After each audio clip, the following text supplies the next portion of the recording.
Ms. Verma, can men get pregnant? Dr. Verma, Yes. I just want to make sure we're all Dr. Verma, addressing can each men other get with pregnant? respect. As a doctor, give me your opinion. As a doctor, can men get pregnant? I mean, I'll move on to the next one.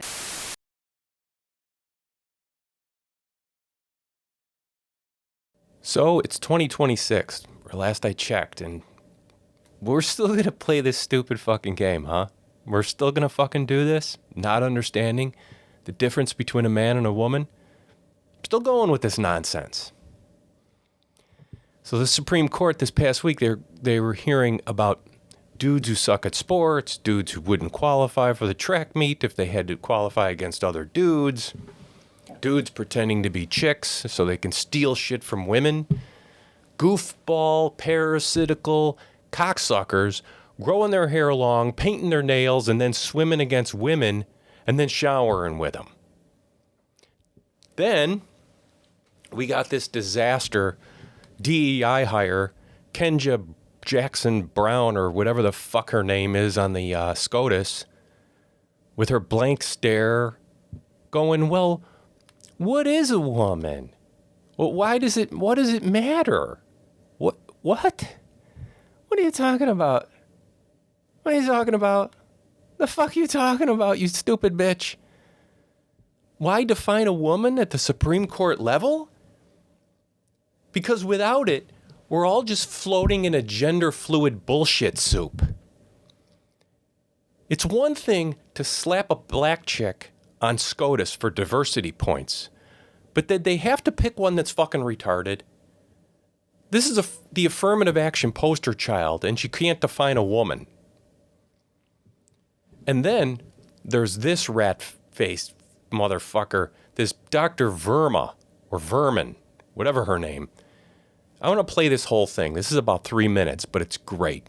Watch this shit. Watch this interaction. Do you think that men can get pregnant? I hesitated there because I wasn't sure where the conversation was going or what the goal was. I mean, I do take care of patients with different identities. I take care of many women. I take care of people with different identities. And so that's where I paused. I think, yeah, I wasn't sure where you were going with that. Well, the goal is just the truth. So can men get pregnant? Again, the reason I paused there is I'm not really sure what the goal of the question The goal is just to establish a biological reality. You just said a moment ago that science and evidence should control, not politics. So let's just test that proposition. Can men get pregnant? I take care of people with many identities, but Can men get I take care pregnant? of many women that can get pregnant. I do take care of people that don't identify as women. That Can men get pregnant? again, as I'm saying, Let me just remind you what you testified to a moment ago. Science and evidence should control, not politics. So can men get pregnant? You're a totally doctor, I agree. think. Science and evidence should guide medicine. Do science and evidence tell us that men can get pregnant? Biological men, can they get pregnant? I also think yes/no questions like this are a political tool. And No, yes/no questions are about the truth, doctor. Let's not make a mockery of this proceeding. This is about science and bitch. evidence, and I'm asking you. Fucking You know, the United stupid. States Supreme Court just heard arguments yesterday at great length on this question. This is not a hypothetical question. This is not theoretical. It affects real people in their real lives. And you're here as stupid an bitch expert, thinks she's being called by tricked by the a other yes/no side as question. an expert. And you've been telling us that you follow, right, you're a doctor, and you follow the science and the evidence. So I just want to know, She graduated based from on the Harvard, science, mind you. can men get pregnant? as That's a yes or no question. It really is, I think. I think you're trying to reduce the complexity of a lot. I'm not. I'm trying to get, it's not complex. I'm trying to get to an answer, and I'm trying to test, frankly, your veracity as a medical professional and as a scientist. Can men get pregnant? I think you're also conflating This is male extraordinary. female with No, I'm not conflating male and female. They're two different things. There's biological men and there's biological women. And I want to know, can men get pregnant? What you were talking about is biological. You're not gonna answer my You're saying question, it sounds like to me. biological males. This isn't hard, doctor. Can men get pregnant? Yes or no? Again, I would be more than happy to have a conversation with you that is not coming from a place of trying to be polarized and push I'm not people trying to be polarizing. I'm trying to ask, I think it is extraordinary that we are here in a hearing about science. Can men get pregnant in their testicles? Well, I don't want to get pulled into a political discussion. No, you spineless fucking twat. Where the fuck is a fetus gonna bake in my ball sack? Tell me. Tell me, you overeducated idiot. Well, there's a lot of complexity around that question. Many philosophers have pontificated on it for years. No, you stupid bitch. Have you eaten paint chips, Dr. Vermin? Can you picture this moron as your doctor? Doc, can you check for ovarian cancer? Excuse me when I pull my balls and cock aside so you can check. I mean, instead of a simple no, she launches into a fucking goddamn TED Talk. Like she's auditioning for an NPR circle jerk. And the new medical books, can you get ready for this stuff with the diagrams of the female prostate and the male uterus, complete with rainbow-colored charts and shit?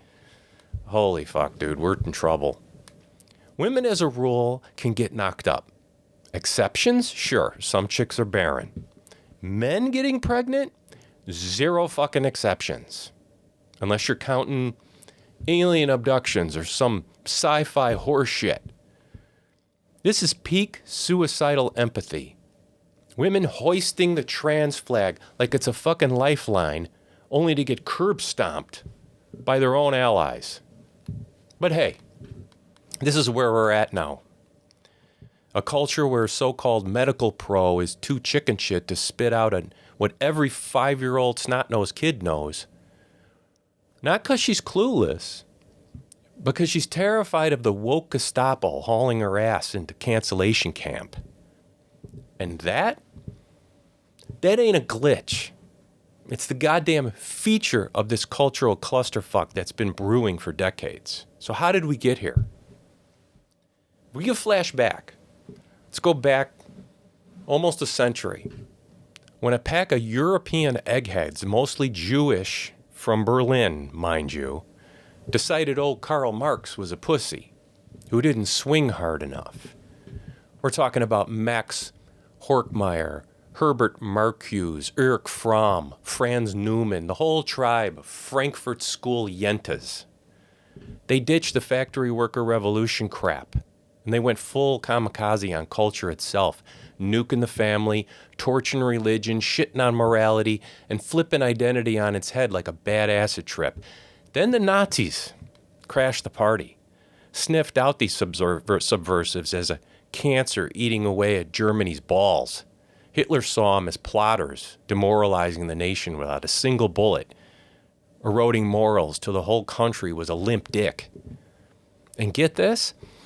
The first transgender clinic popped up in Germany, courtesy of a Jewish doctor named Magnus Hirschfeld, peddling sex changes like candy. Wormer Berlin was a freak show cesspool. Licentiousness, hookers on every corner, cultural rot festering like an open wound. Those famous Nazi book burnings that we all read about as kids, yeah, they were torching Hirschfeld's tranny tomes and homo research because it was seen as degenerate filth. People on the left like the whine that, well, they were burning knowledge. Bullshit. Nobody cries over incinerating a stack of porn magazines. That's not tyranny. That's taking out the fucking trash. Hitler pegged this depravity as a grand scheme to neuter Germany. And hell, even ex-KGB defector Yuri Bezmenov, he spilled the beans in 1984. He warned America about coming subversion, rotting us from the inside. Watch this. What it basically means is to change the perception of reality of every American to such an extent that despite of the abundance of information, no one is able to come to sensible conclusions in the interests of defending themselves, their families, their community, and their country. It's a great brainwashing process which goes very slow, and it's divided in 4 basic stages. The first one being demoralization. It takes from 15 to 20 years to demoralize a nation. Why that many years?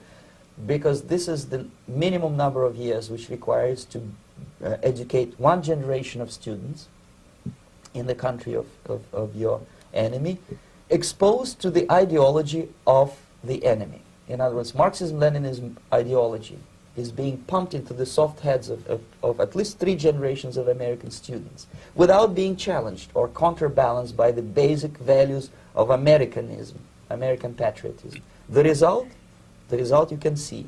Most of the people who graduated in the 60s, dropouts or half-baked intellectuals, are now occupying the positions of power in the government, civil service, business, mass media, educational system. You are stuck with them. You cannot get rid of them. They are contaminated. They are programmed to think and react to certain stimuli in a certain pattern. You cannot change their mind, even if you expose them to authentic information, even if you prove that white is white and black is black. You still cannot change the basic perception and the logic of behavior. In other words, these people, the process of demoralization is complete and irreversible. Destabilization, To get rid of crisis society of these people, normalization. you need. Does this sound familiar? It's a playbook for turning the West into spineless jellyfish. So these Jewish Marxists hightail it to the U.S., unpacking their ideological syphilis into Ivy League ivory towers, starting with Columbia University in New York. Drip by drip, like a leaky, infected dick, their poison spreads through professors, textbooks, and every institution that molds mushy brains. Their core gospel? Everything traditional is a fascist cage. Normalcy? That's suspect. Stability? Just a power grab by the patriarchy. It's straight up reality inversion. Up is down, black is white. Your grandma's apple pie is oppressive colonial cuisine. Fast forward, and boom, we got Harvard's finest dumb fuck quack who can't define women without her head exploding. One mega side effect of this mindfuck, the explosion of victimhood politics, where being a whiny bitch is the ultimate flex.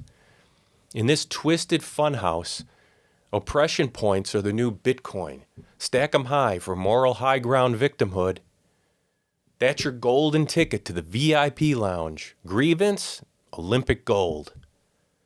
The more marginalized your squad, the more untouchable you become. Identity's now a blood sport, but not for whites. They get to sit their ass on the bench. There's no playing identity politics for crackers. Institutions twist themselves into pretzels to avoid offending snowflakes, even if it means gaslighting reality into oblivion. Exhibit A, Minnesota.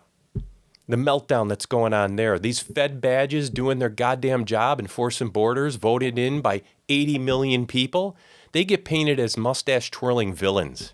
Meanwhile, illegals, they're heroic saints in sneakers. Brain-dead lefties hurl themselves onto the cross of white savior cosplay, escalating to felony-level tantrums with zero repercussions. It's not about law, borders, or getting shanked. It's narrative porn.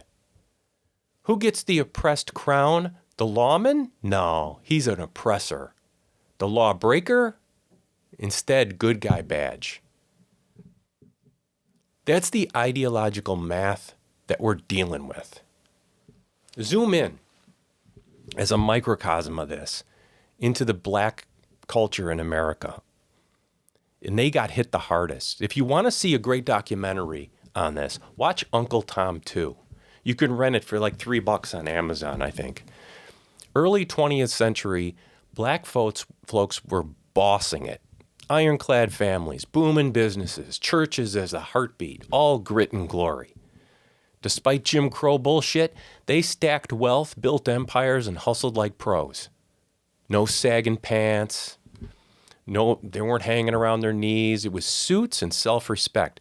Then the ideological Trojan horse rolls in, the old school mantra, pull yourself up, build your legacy. That gets swapped for, sir, sit tight. Uncle Sam's got your bailout. Family, fuck that. Rage on the streets. Faith? Nah, worship at the altar of politics. That's your new God. Empowerment? Wallow in woe is me. I'm a professional victim. This poison didn't bubble up from the hood. It was airdropped by egghead activists who saw blacks as a vote cattle. You can do it morphed into you can't do shit without our white knight handouts. Then, families shatter, businesses tank, churches empty, loyalty locks on to one party like a bad fucking marriage. Faith, family, hustle, patriotism, that's all traded for dependency and eternal bitching. The results? We see it every day. Crime spikes, welfare traps, communities circling the drain. The Marxist mind virus turns strength into sludge. Tie it all together. The esteemed doctor from Harvard, dodging biological basics, ICE, hate in Minnesota. Universities, media, government captured by commie cosplay. Black America's glow down. It's all the same slimy shit thread, a worldwide cooked up by those Jewish Frankfurt fugitives now blooming like toxic mold in America's halls. A worldview that treats truth as optional, identity as destiny, and victimhood as virtue. A worldview that undermines the very foundations that once made communities strong.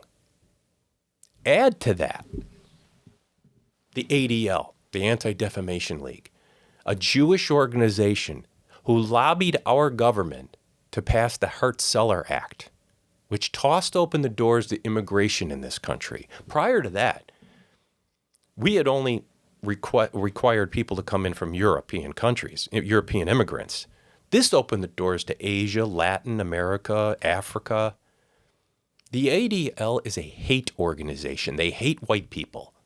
They took Christianity out of the schools. They took Christianity out of the government buildings. They forced racial integration. They supported specifically anti-white policies like affirmative action. Then supported mass migration to the U.S. and European countries because defeating white people became an end in and of itself. They hate us. They hate white people. How could you conclude it otherwise just from their fucking track record? And why? Because just like the debauchery they brought to Germany before World War II, as long as America is a predominantly white country, Jews feel insecure. But if America is a mosaic of different tribes with different religions and ethnic diversity, where you can easily pit one against the other, then the Jews will be the dominant tribe out of a country split between many tribes and many from third world countries. Ben Shapiro, that fucking midget, he says Europeans have anti-Semitism in their blood. The people he's employed have said that, like Josh Hammer, Aaron Bandler, Elliot Hamilton.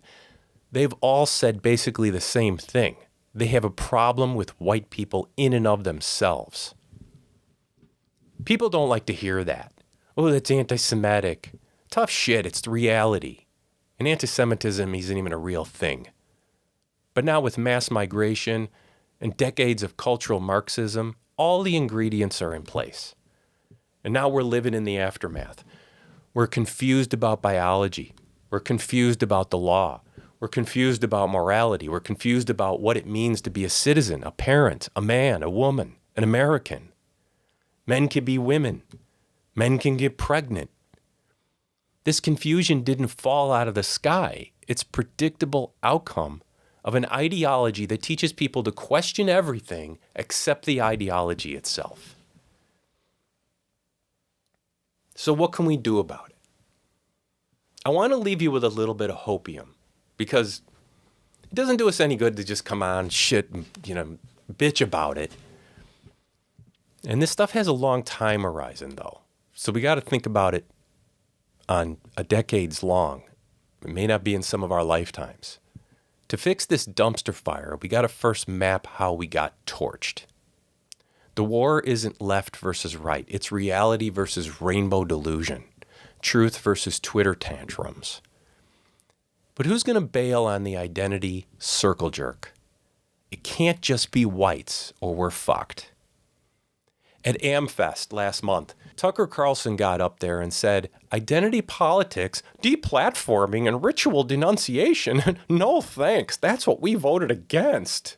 Really? Because just before that little fucking midget Ben Shapiro waddles up there, slurps identity politics like it's kosher. Great for Israel. Great for Jews, who you should support. If every tribe gets to play identity dodgeball but whites, we're fucked sideways.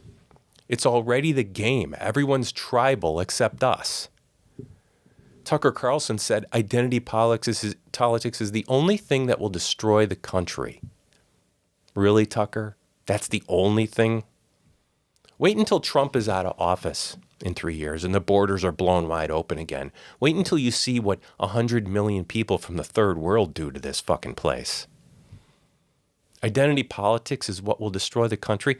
How about another multi-trillion-dollar war for Israel? Because we won't participate in identity politics and do what's right for us. Identity politics is the only thing that will save this country. The only thing that will turn it around. More and more whites need to stand up and play big league identity politics. Fight for us. Stand up for the American people that are being replaced because they are. And who else is it to fight for? Who created Jamestown? Who landed at Plymouth Rock? Who settled the country 200 years ago? Excuse me. Who created the English colonies? Who fought in the Revolutionary War? Who wrote the Declaration? Who wrote the Constitution? Fought in the Civil War? Who led the Industrial Revolution? Who were the transcendentalists, the fireside poets? Who invented radio, television, railway, factories, the steam engine? Who fought in World War II? Circumnavigated the globe, discovered this continent, conquered it, planted a flag for Christ, planted a flag for Europe. It was white men. White men tamed the wilderness, foraged west, defeated the Indians. White men that fought and died for the birth of freedom, made the world safe for democracy, that you leftists love to bang on about every chance you get. We got to save this democracy. We defeated communism and fascism. It was white men on the moon who got there with the help of Nazis, by the way. And thanks to cultural Marxism, white men are being replaced in every country in which they reside. And who helped that along in every turn? Well, just go back to the beginning of this and you'll understand. Identity politics is the only thing that will save our glorious past and our glorious future. All right, degenerates. John's back next episode. Thanks for tuning in. And to why society is a flaming turd. Keep you red-pilled. We'll see you next time.